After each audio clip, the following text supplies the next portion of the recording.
umaga po sa bawat isa. Purihin ang Panginoon. Tayo po ay darako ngayon muli sa ating pag-aaral ng salita ng Diyos at pananalangin sa ating mga kapatid. Ang devotion po ay manggagaling sa ating The Rock Faith Church Philippines, District 8, under po ng ating Pastor Pedro. Purihin ang Panginoon. Sama-sama tayong umawit sa ating Diyos ngayong umagang ito. Parangalan natin ang kanyang pangalan dahil ang Panginoong Yesus ay karapat-dapat tumanggap ng mga papuri at pagdakila ng kanyang mga anak. Hallelujah. Purihin ang Panginoon. Hallelujah. Bawit tayo sa Panginoon, pupurihin, dakilang ngalan niyo.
Hallelujah, hallelujah.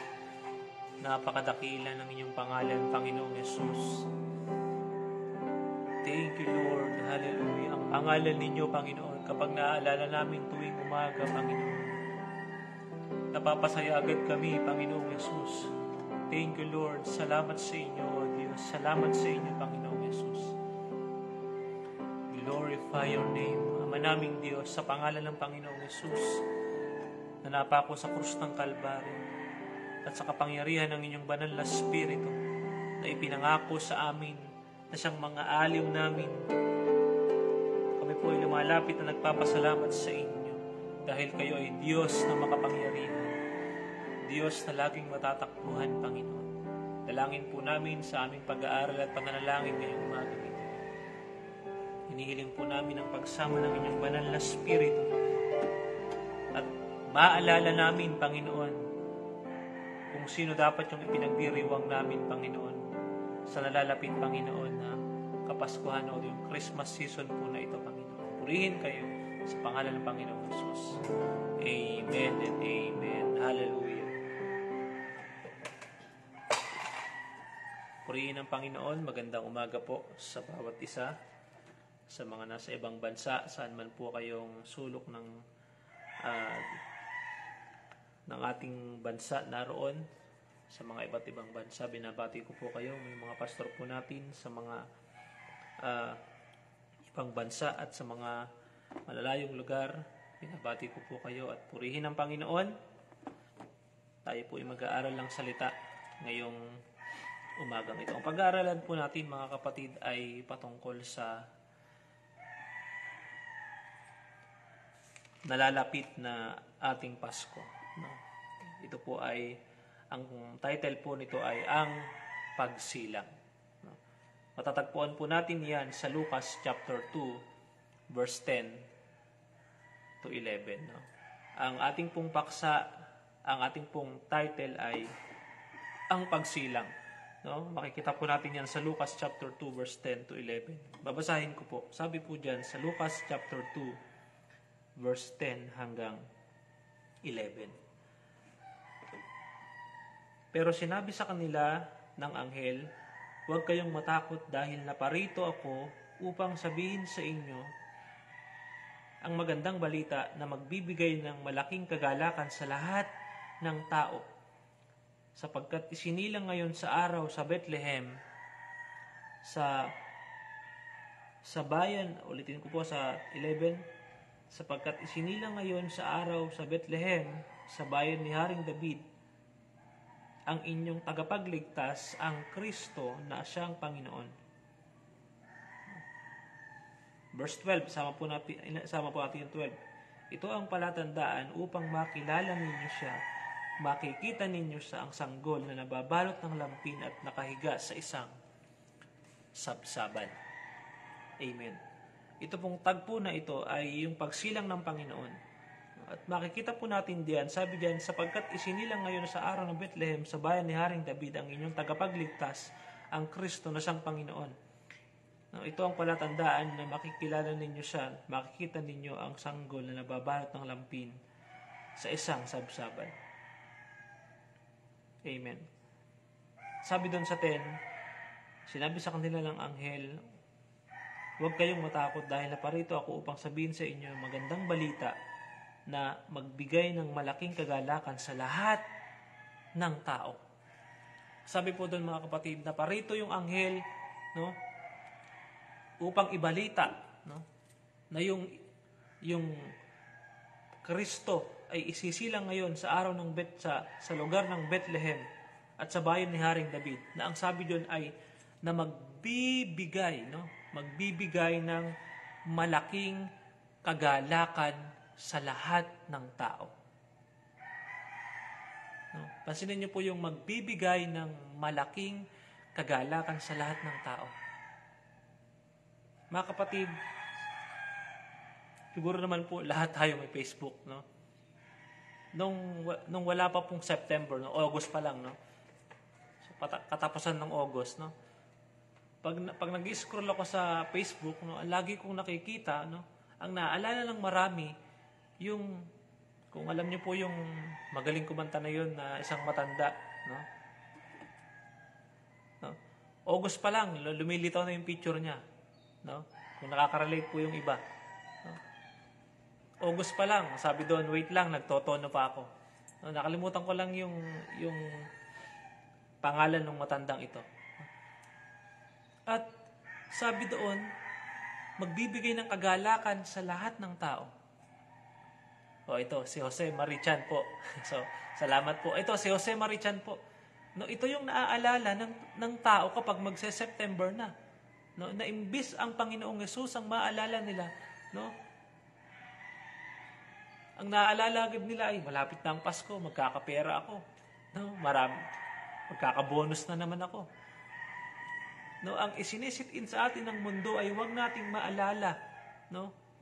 Yung talagang pagsilang ng Panginoon, no? Yung talagang totoong diwa ng Pasko kundi sa Panginoong Hesus.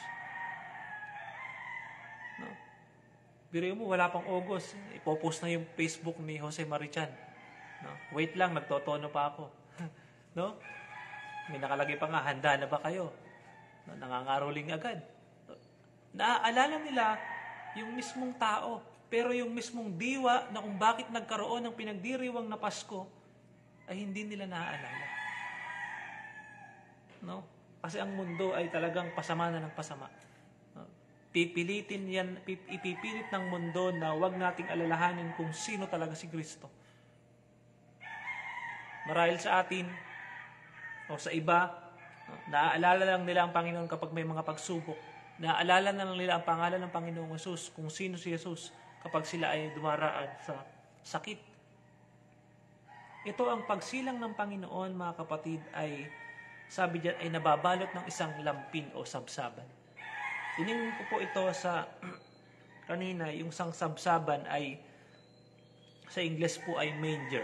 No? Isang sabsaban, so Ingles po ay manger.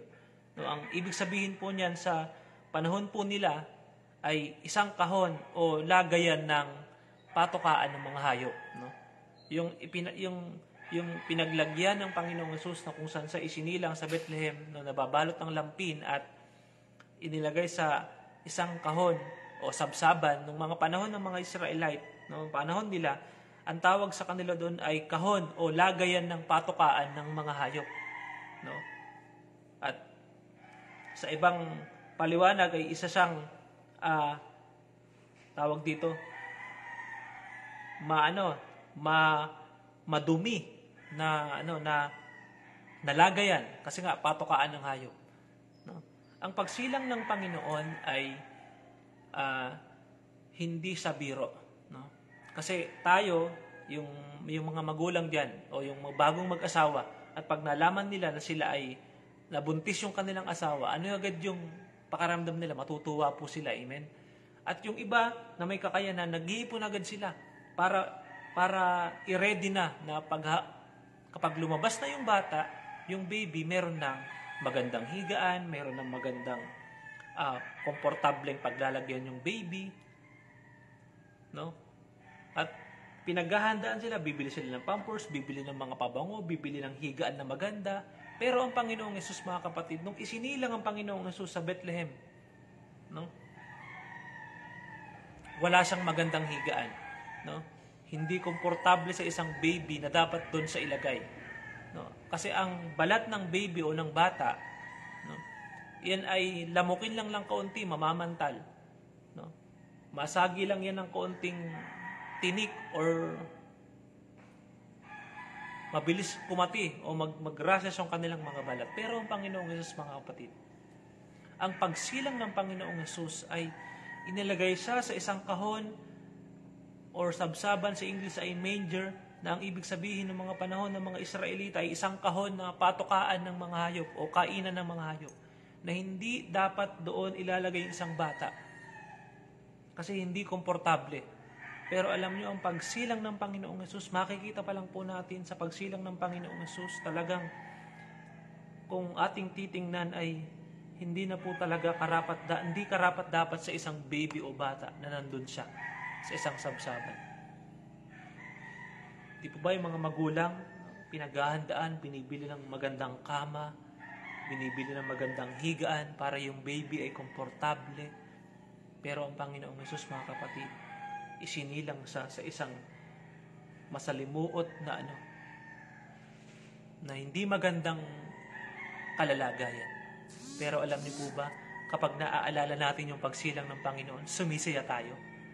No? Amen? Sumasaya tayo. May isinilang ng Panginoong Jesus na tagapagligtas. Salamat sa Panginoon. Pero yung pinagdaanan niya, umaga pa lang. Tawag dito, pagsilang pa lang niya, paglabas pa lang niya, hindi na maganda yung kanyang sitwasyon. Kaya sabi niya ng pagsilang ng Panginoong Jesus ay nagbigay sa atin ng malaking kagalakan, katuwaan. No? Ang pagsilang ng Panginoong Jesus ay nagbigay sa atin ng magandang pag-asa. Kaya, magbibigay lang po ako ng ilang mga dahilan, no? Kung bakit isinilang ang Panginoon. Marahil marami na tayong alam. Pero ito ang ini-impart sa akin ng Panginoon na ibigay sa ating lahat. No? Ang pagsilang ng Panginoon ay merong malaking kabuluhan. No? Merong dahilan. No? Bukod sa tagapagligtas siya, no? Isinilang siya para mahirapan, isinilang siya para tayo ay matubos sa ating mga kasalanan. Pero ito, yung dahilan na inimpart sa akin ng Panginoon. Ang pagsilang ng Panginoon, ang dahilan niya ay ito, upang matupad ang layunin ng Diyos. Isinilang ang Panginoong Jesus para matupad yung layunin ng Diyos. No? Ng Diyos.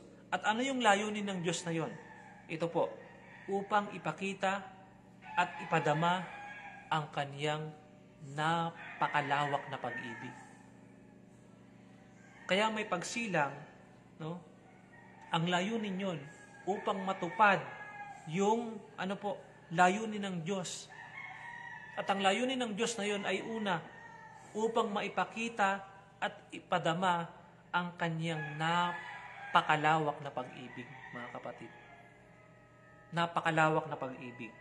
Makikita po natin yan sa 1 John chapter 4, verse 10. Makapagbukas po kayo sa akin sa 1 John, sa unang Juan, chapter 4, verse 10. Ang sabi po dyan, ito ang tunay na pag-ibig, hindi tayong umibig sa Diyos, kundi siya ang umibig sa atin, at isinugo niya ang kanyang anak upang akuin ang ating mga kasalanan para sa kapatawaran natin. Ano pong sabi, mga kapatid? Ito ang tunay na pag-ibig. Sabi diyan, ito yung tunay na pag-ibig. Ano daw po? Hindi tayo ang umibig sa Diyos, kundi siya ang umibig sa atin. At isinugo niya, no, ang kanyang anak upang akuin ang ating mga kasalanan. Mga kapatid, sabi po diyan ng salita ng Diyos, hindi tayong umibig sa Diyos, kundi siya ang umibig sa atin. At isinugo niya ang kanyang anak, sino yun? Ang Panginoong Yesus, upang akuin ang ating mga kasalanan. Ito yung layunin ng Diyos kung bakit isinilang ang Panginoong Yesus. Una, upang maipakita sa lahat ng tao na ang Diyos ay merong hindi pangkaraniwang pag-ibig o napakalawak na pag-ibig sa lahat ng tao. Sa atin. No? Ito yung inimpart sa akin ng Panginoon. No, napakalawak nung kanyang pag-ibig. Napakalawak nung kanyang pag-ibig. No, sinong ama yung pababayaan niya yung kanyang anak na mapahamak para lang sa isang taong, sa madalit salita, walang kakwenta-kwenta, puno ng kasalanan. Amen? Pero ipinagkatiwala ng Diyos ang kanyang isa-isang anak na Panginoong Yesus doon sa mga taong wala namang karapat-dapat puntahan o hindi karapat-dapat pag-alayan ng buhay dahil tayo isang taong makasalanan. Tayo'y sa madaling salita at masakit man na salita, walang kakwenta-kwentang tao. Dahil nga ay puno tayo ng kasalanan. Pero subalit sa pangalan ng Panginoong Yesus, isinilang siya. No?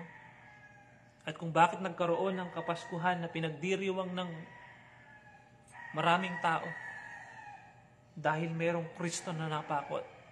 At yun yung naging dahilan kung bakit tayo nagkaroon ng kwenta, nagkaroon ng karapat-dapat na isang, alam niyo yun, hindi maipaliwanag na dating tayo ay punong-puno ng kasalanan. Pero nung may isinilang na ang Panginoong Hesus, nagkaroon tayo ng bagong buhay. Yun nga pong magkaroon ka lang ng magandang bagong cellphone, nagkaroon ka lang ng magandang bagong sasakyan, nagkaroon ka lang ng magandang bagong bahay, tuwang-tuwa ka na pag nakikita mo. Yung pa kayang binago yung buhay mo,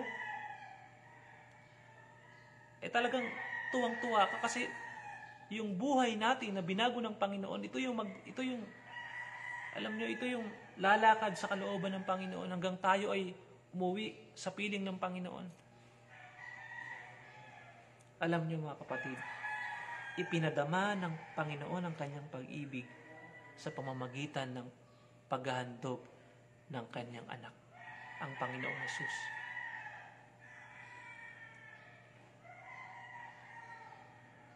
Ang Panginoong Hesus, ang pangalan ng Panginoong Hesus, ang kailangang itanyag sa mga panahong ito.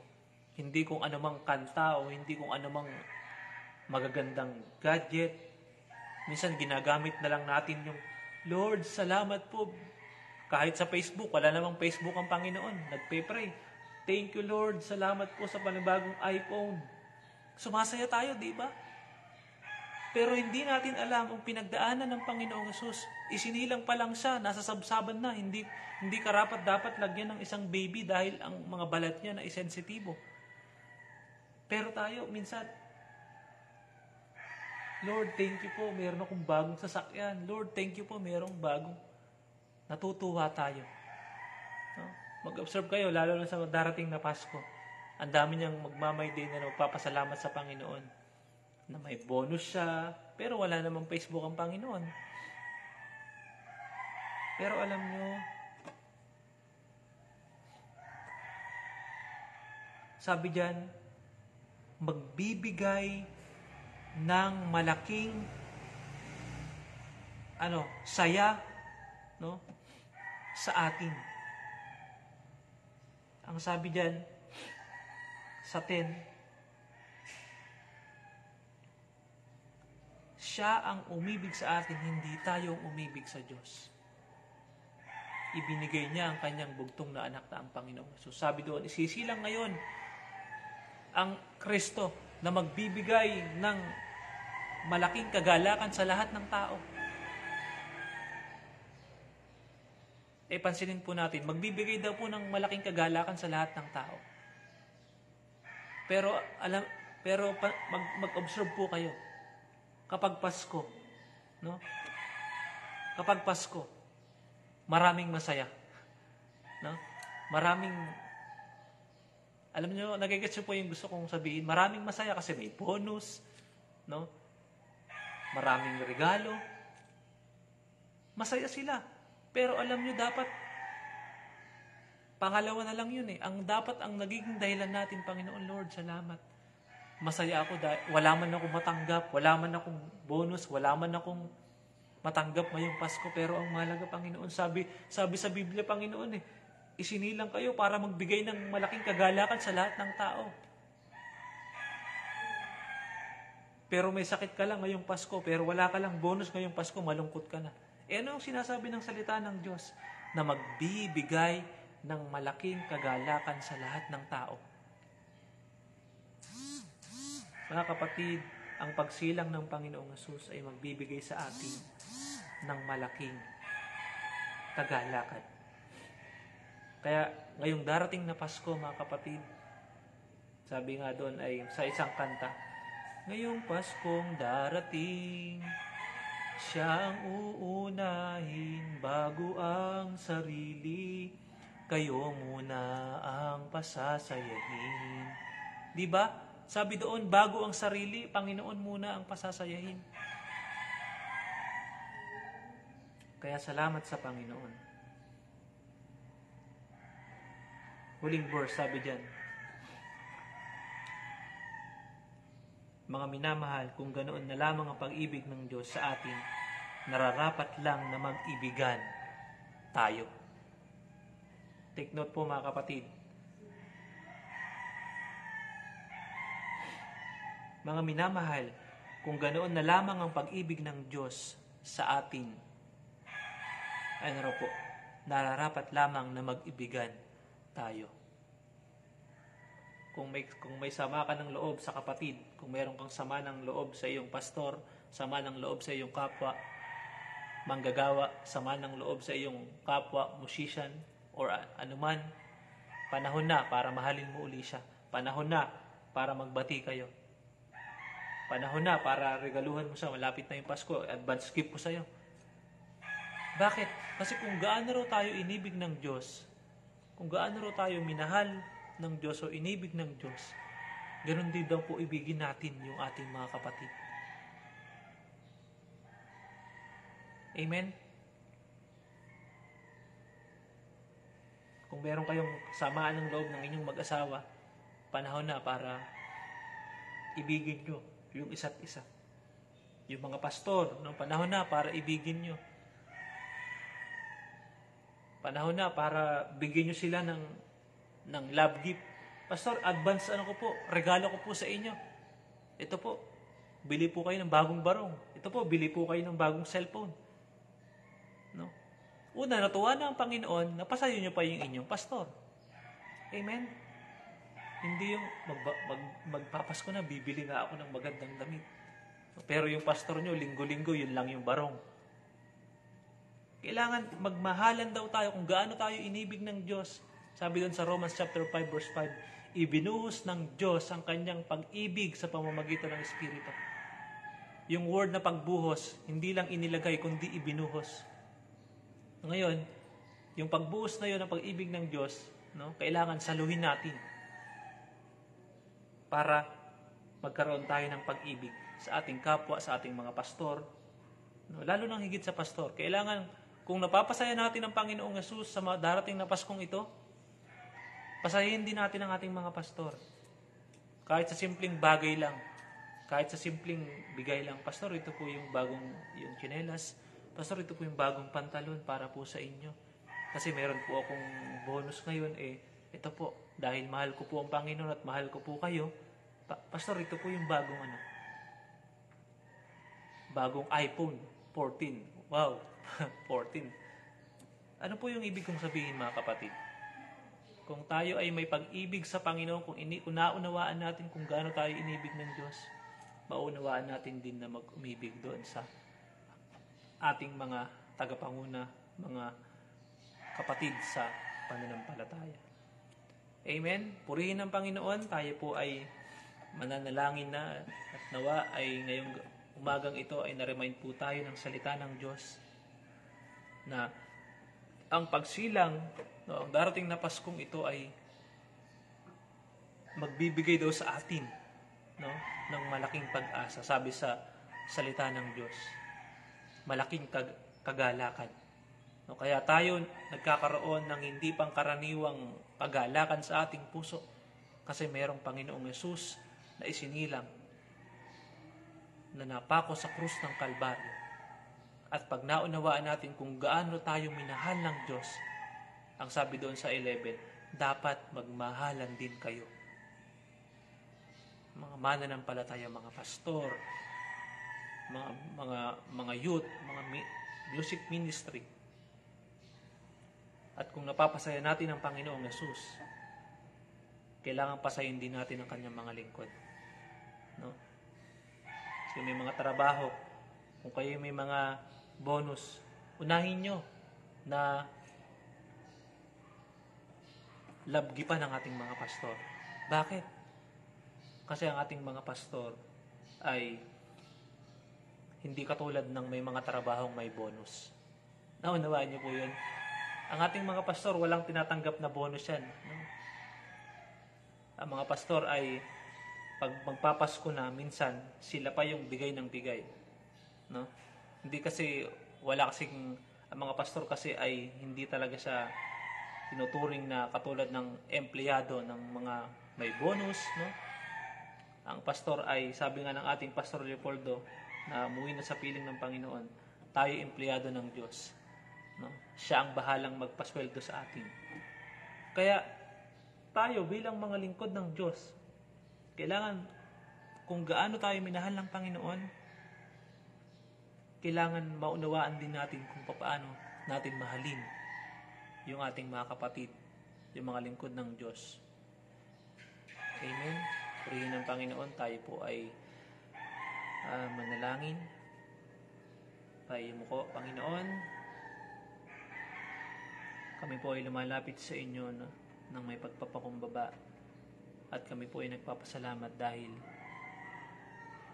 yung darating na Pasko ay naaalala namin na mayroong isinilang na Kristo, na ang sinilangan niya ay isang mahirap na kalalagayan sa sabsaban na hindi dapat doon ang isang baby. Pero subalit kayo'y tagapagligtas, tiniis ninyo ang lahat ng hirap nung baby pa lang kayo, Panginoong Yesus. At nung habang kayo lumalaki na at nung kayo napako sa krus ng Kalbaryo, lahat yon tiniis po ninyo para sa amin. Kaya kapag naaalala po namin ang lahat ng yon, Panginoon, nagkakaroon sa aming puso ng hindi maipaliwanag na kagalakan. Na kahit kami pag may pagsubok, may problema, walang pera, pag naalala namin yung isinilang na Kristo, kami po ay sumasaya na. Ang dalangin ko po, Panginoon, sa lahat ng lingkod po ninyo na nakapakinig ngayong umagang ito, patuloy po ninyo silang pagpalain at patuloy nyo na kayo magbigay sa kanila ng kagalakan kung may dumaraan man na pagsubok, dumaraan man na hindi pagkakaunawaan sa pamilya, panahon na, Panginoon, para i-restore yung kanilang mga relationship na nagkaroon ng sugat, Panginoon. Ingatan niyo po, Panginoon, ng lahat ng mga pastor po namin, patuloy niyo po silang pagpalain. Yung aming Bible School, Panginoon, patuloy niyong pagpalain, maging yung mga guro po namin sa Bible School, Lord God, patuloy niyo po silang pagpalain at ingatan po ninyo sila, Panginoon. Ang aming tagapanguna, Pastor Joseph Masaredo, Panginoon, ang kanyang pamilya, patuloy niyo po silang pagpalain. Lahat ng mga district supervisor, Panginoon, District 1 hanggang 9, Panginoon, patuloy niyong ingatan at pagpalain, Panginoon. At bigyan ng knowledge at ng wisdom, lalong higit, samahan niyo sila ng inyong banal na spirito. Saan man po sila pumupunta at saan man po sila naglilingkod, Panginoon. Purihin kayo, Panginoon, ang salita na pinag-usap-usapan po namin ngayong umagang ito. Ang inyong mga salita ay naway magkaroon ng kapangyarihan at magkaroon ito, O Diyos, ng